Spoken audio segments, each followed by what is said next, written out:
Hi friends, ಎಲ್ರಿಗೂ ನಮಸ್ಕಾರ. Welcome back to my channel. ಇವತ್ತು ನಾನು ನಿಮಗೆ ಒಂದು ವಿಶೇಷವಾದಂತಹ ಹೂವನ್ನ ತೊಗೊಂಬಂದಿದ್ದೀನಿ. ಇದು ಯಾವ ಹೂವು ಅಂತ ಕಮೆಂಟ್ ಮಾಡಿ ತಿಳಿಸಿ. ಕೆಲವು ಜನಕ್ಕೆ ಗೊತ್ತಿಲ್ಲ, ಇದು ಹಳ್ಳಿ ಕಡೆ ಎಲ್ಲ ಗೊತ್ತಿಲ್ಲ. ನಾನು ಬೆಳೆಸಿದ್ದೆ ಇದನ್ನು ಒನ್ ಇಯರ್ ಆಯಿತು. ಇವಾಗ ಫಸ್ಟ್ ಟೈಮ್ ಹೂವು ಬಿಟ್ಟಿದೆ. ನನಗಂತೂ ತುಂಬಾ ಖುಷಿ ಆಯಿತು. ಈ ಹೂವಿಗೋಸ್ಕರ ಕಾಯ್ತಾ ಇದ್ದೆ ನಾನು. ತುಂಬ ಅಂದರೆ ತುಂಬ ಖುಷಿ ಆಯಿತು. ಈ ಹೂವಿನ ಬಗ್ಗೆ ಸ್ವಲ್ಪ ನನಗೆ ತಿಳಿದಷ್ಟು ಹೇಳ್ತೀನಿ. ಇದು ಭಾರತೀಯ ಸಂಸ್ಕೃತಿಯಲ್ಲಿ ಬಹಳ ಮಹತ್ವವನ್ನು ಹೊಂದಿರುವ ಬ್ರಹ್ಮಕಮಲ ಹೂವು. ಇದು ಕೆಲವೇ ಗಂಟೆಗಳ ಕಾಲ ಇರುತ್ತೆ. ವರ್ಷಕ್ಕೊಮ್ಮೆ ಮಾತ್ರನೇ ಅರಳೋದು ಈ ಹೂವು. ಇದು ಹೆಚ್ಚಾಗಿ ಹಿಮಾಲಯಗಳಲ್ಲಿ ಹೆಚ್ಚಾಗಿ ಕಂಡು ಬರ್ತೈತಿ. ಇದು ತುಂಬ ವಿಶೇಷವಾದಂಥ ಹೂವು. ಈ ಹೂವು ಭಾರತದಲ್ಲಿ ವಿಶೇಷವಾಗಿ ಉತ್ತರಾಖಂಡ, ಕೇದಾರ್ನಾಥ, ಬದ್ರಿನಾಥ್ ಮತ್ತಿತರ ಹಿಮಾಲಯ ಪ್ರದೇಶಗಳಲ್ಲಿ ಬೆಳೆಯುತ್ತೆ. ಬ್ರಹ್ಮಕಮಲ ಹೂವನ್ನು ದೇವತೆಗಳ ಹೂವು ಅಂತೇಳಿ ಕರೀತಾರೆ.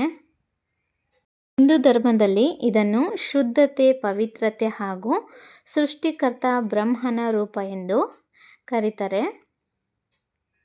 ಹೂವು ಅರಳಿದ ತಕ್ಷಣ ಕೆಲವರು ಈ ಹೂವನ್ನು ದೇವಸ್ಥಾನ ಪಕ್ಕದಲ್ಲಿರುವ ದೇವಸ್ಥಾನಗಳಿಗೆ ಪ್ರಸಾದವಾಗಿ ಅರ್ಪಿಸ್ತಾರೆ. ವಿಶೇಷವಾಗಿ ಈ ಹೂವು ಬದ್ರಿನಾಥ್ ಮತ್ತು ಕೇದಾರ್ನಾಥ್ ದೇವಸ್ಥಾನಗಳಲ್ಲಿ ವಿಶೇಷ ಸ್ಥಾನವನ್ನು ಪಡ್ಕೊಂಡಿದೆ. ಈ ಹೂವು ಸಂಜೆ 7 ಗಂಟೆಯಿಂದ ರಾತ್ರಿ 10 ಗಂಟೆವರೆಗೂ ಅರಳುತ್ತೆ. ಈ ಹೂವು ರಾತ್ರಿ 12 ಗಂಟೆ ಅಷ್ಟು ಮಾತ್ರ ಇರೋದು. ಆಮೇಲೆ ಬಾಡೋಗ್ಬಿಡುತ್ತೆ. ಈ ಹೂವಿನ ಸುವಾಸನೆ ತುಂಬ ಚೆನ್ನಾಗಿದೆ, ಬಹಳ ಡಿಫ್ರೆಂಟ್ ಆಗಿದೆ, ಸಖತ್ತಾಗಿದೆ. ನನ್ನ ಮಗ ಅದನ್ನೇ ನೋಡ್ತಿದ್ದಾನೆ, ಎಷ್ಟು ಚೆನ್ನಾಗಿದೆಯಲ್ಲ ಸ್ಮೆಲ್ಲು ಅಂತಂದೇಳಿ. ಹೂವು ಎಷ್ಟು ಚೆನ್ನಾಗಿದೆಯಲ್ಲ, ಎಷ್ಟು ದೊಡ್ಡದಿದೆಯಲ್ಲ ಅಂತಂದೇಳ್ಬಿಟ್ಟು.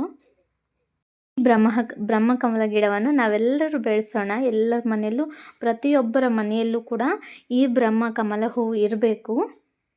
ಎಲ್ಲರೂ ಬೆಳೆಸಿ ಈ ಗಿಡನ. ನನ್ನ ಮಕ್ಕಳಿಗೆ, ನನಗಂತೂ ತುಂಬಾ ಇಷ್ಟ ಆಯಿತು. ಈ ಹೂವು ಸಖತ್ತಾಗಿದೆ. ಎಷ್ಟು ದೊಡ್ಡದಿದೆಯೋ ಗೊತ್ತಾ, ತುಂಬ ಚೆನ್ನಾಗಿದೆ. ಸ್ವಲ್ಪ ಸ್ವಲ್ಪನೇ ಅರಳುತ್ತೆ. ತುಂಬ ಚೆನ್ನಾಗಿದೆ. ರಾತ್ರಿ 12 ಗಂಟೆವರೆಗೂ ನಾನು ಎದ್ದಿದ್ದು ಈ ಹೂವನ್ನ ಕಟ್ ಮಾಡಿ ಮತ್ತೆ ದೇವ್ರ ಹತ್ರ ಇಟ್ಟೆ. ಪೂಜೆನೂ ಮಾಡಿದ್ವಿ ನಾವು ಈ ಹೂವು ಅರಳಿದ ತಕ್ಷಣ. ಎಲ್ಲರೂ ಹೇಳಿದರು ಇದನ್ನ ನೋಡಿ, ಇದೇನು ಇದರಲ್ಲಿ ಹೂವು ಬಿಡುತ್ತಾ ಅಂತಂದೇಳ್ಬಿಟ್ಟು. ಹೂವು ಬಿಡುತ್ತೆ ಅಂತಲೇ ನಾನು 1 ವರ್ಷಗಳ ಕಾಲ ಇದನ್ನು ಬೆಳೆಸಿದೆ. ನೋಡೋಕ್ಕೆ ಇದರಲ್ಲಿ ಹೂವನ್ನೇ ಬಿಡಲ್ಲ ಅನ್ನೋ ಥರ ಇರುತ್ತೆ. ಆದರೆ ವರ್ಷಕ್ಕೊಮ್ಮೆ ಮಾತ್ರ ಇದು ಹೂವು ಬಿಡುತ್ತೆ. ಅದು ಸಖತ್ತಾಗಿರೋ ಹೂವು. ಎಷ್ಟು ಬ್ಯೂಟಿಫುಲ್ಲಾಗಿದೆ ನೋಡಿ. ನನ್ನ ಮಗ ಅಂತೂ ಅದನ್ನು ಬಿಟ್ಟು ಬರ್ತಾನೇ ಇಲ್ಲ.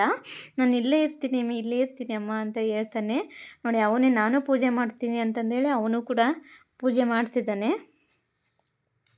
ತುಂಬಾ ಖುಷಿ ಆಯಿತು ನಮಗಂತೂ. ಇದ್ರ ಜೊತೆ ಇನ್ನೂ 3 ಹೂವು ಬಿಟ್ಟಿದೆ. ಟೋಟಲ್ 4 ಹೂವು ಬಿಟ್ಟಿತ್ತು. ಇದು ಫಸ್ಟ್ ಬಿಟ್ಟಿದ್ದು. ಆಮೇಲೆ ನೆಕ್ಸ್ಟು 3 ಬಿಟ್ಟವು. ತುಂಬ ಚೆನ್ನಾಗಿದ್ವು, ಸಖತ್ತಾಗಿದ್ವು. ಕರೆಕ್ಟು 10 ಗಂಟೆ ಅಷ್ಟರಲ್ಲಿ ಇದು ಫುಲ್ಲು ಅರಳುತ್ತೆ. ನಿಮ್ಮ ಮನೇಲಿ ಯಾರ್ಯಾರ ಮನೆಯಲ್ಲೆಲ್ಲ ಈ ಹೂ ಬೆಳೆಸಿದ್ದೀರಾ ಕಮೆಂಟ್ ಮಾಡಿ ತಿಳಿಸಿ. ನೋಡಿ, ನಾನು ಮತ್ತೆ ಬಂದು ನೋಡ್ತಿದ್ದೀನಿ. ಇನ್ನೂ ಸ್ವಲ್ಪನೇ ಅರಳುತ್ತೆ. ತುಂಬ ದೊಡ್ಡದಾಗುತ್ತೆ ಇದು ಅರಳಿದ ಮೇಲೆ. ನನ್ನ ಮಗ ಅಂತೂ ಬೆಳಗ್ಗೆ ಎದ್ದ ತಕ್ಷಣವೇ ಮಲಗಿದ್ದ. ರಾತ್ರಿ ಬೆಳಗ್ಗೆ ಎದ್ದ ತಕ್ಷಣವೇ ಬಂದು ನೋಡ್ದ. ಅಷ್ಟರಲ್ಲಿ ಅದು ಬಾಡೋಗ್ಬಿಟ್ಟಿತ್ತು.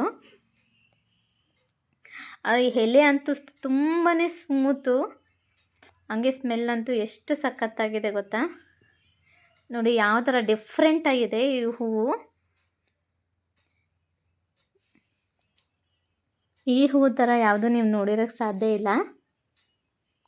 ಅಷ್ಟು ಚೆನ್ನಾಗಿದೆ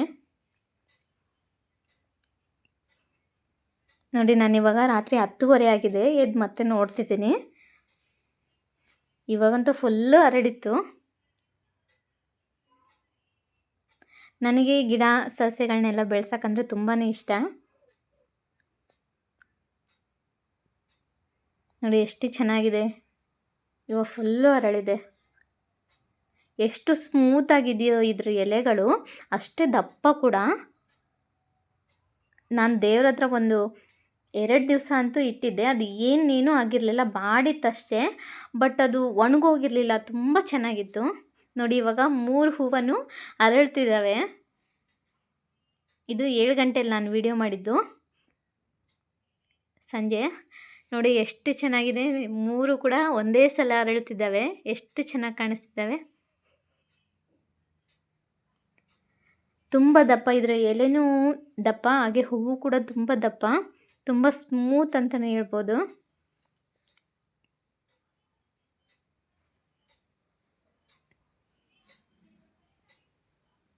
ಈ ಹೂವಿನ ಬಗ್ಗೆ ನಿಮಗೂ ಇನ್ನೂ ಗೊತ್ತಿದ್ದರೆ ಕಮೆಂಟ್ ಮಾಡಿ ತಿಳಿಸಿ. ಈ ವಿಡಿಯೋ ನೋಡಿದ್ದಕ್ಕಾಗಿ thank you for watching. Bye.